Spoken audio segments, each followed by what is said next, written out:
काय सांगाल आता दुसऱ्यांदा खरं तर मोदींनंतर आता पुन्हा एकदा दौरा या ठिकाणी झालेला आहे, कसा प्रतिसाद चंदगडमध्ये? प्रचंड प्रतिसाद आहे, तुम्ही स्वतः बघू शकता।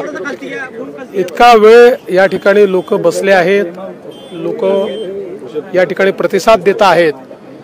याचाच अर्थ असा आहे की लोकांनी मन बनवलेलं आहे देशामध्ये मोदीजींना प्रधानमंत्री बनवण्याचं आणि या कोल्हापूरमध्ये संजय मंडलिक यांना निवडून देण्याचा निर्णय हा लोकांचा झालेला आहे। मोदींच्या भाषणावर शरद पवार टीका करतायत। मोदींनी पंतप्रधानांची अप्रतिष्ठा केली अशा पद्धतीचा आरोप आहे। देशासमोरचं सर्वात मोठं संकट नरेंद्र मोदी आहेत। काय सगळ्यात मोठं संकट असं आहे की देशासमोरचं संकट मोदीजी नाही आहेत, पण त्यांच्यासमोरचं, त्यांच्या पक्षासमोरचं सगळ्यात मोठं संकट निश्चितपणे मोदीजी आहेत।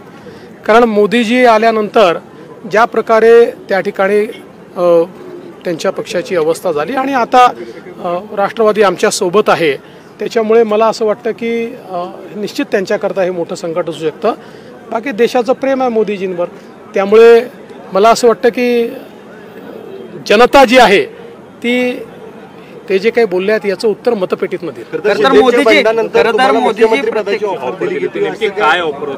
मी जे बोललोय ते सत्य बोललोय, वारंवार बोलायची गरज नाही आहे। खरं तर मोदीजी ह्या सगळ्या ह्याच्यामध्ये एक हे करतायत की काल एक त्यांनी मुलाखत दिली की उद्धव ठाकरे ज्यावेळी आजारी होते त्यावेळी मी रश्मी ठाकरेंना फोन करतो, अजून जरी त्यांनी माझ्याकडे मदत मागितली तरी मी मदत करायला पहिल्या क्रमांकावर मी असेन, अशा पद्धतीची एक मुलाखत त्यांनी दिलेली आहे। मी मुलाखत बघितलेली नाही, पण हे सत्य आहे।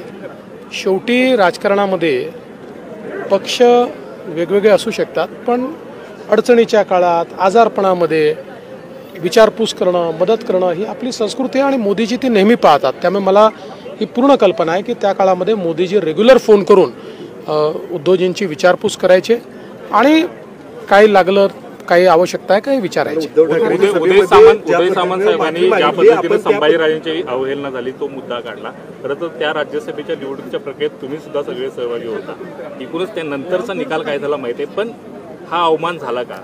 100% अवमान झाला। अहो तुम्ही इकडे खूप सांगायचं की छत्रपती घराण्याबद्दल आम्हाला सन्मान आहे आणि अशा अटी शर्ती आणि त्या स्टॅम्प पेपरवर लिहून द्या, ॲफिडेव्हिटवर, हे तर साध्या उमेदवाराला देखील कोणी मागत नाही। त्यामुळे एक प्रकारे तो अपमान करण्याकरताच होतं, ते सगळं जे काय होतं ते अपमान करण्याकरताच होतं।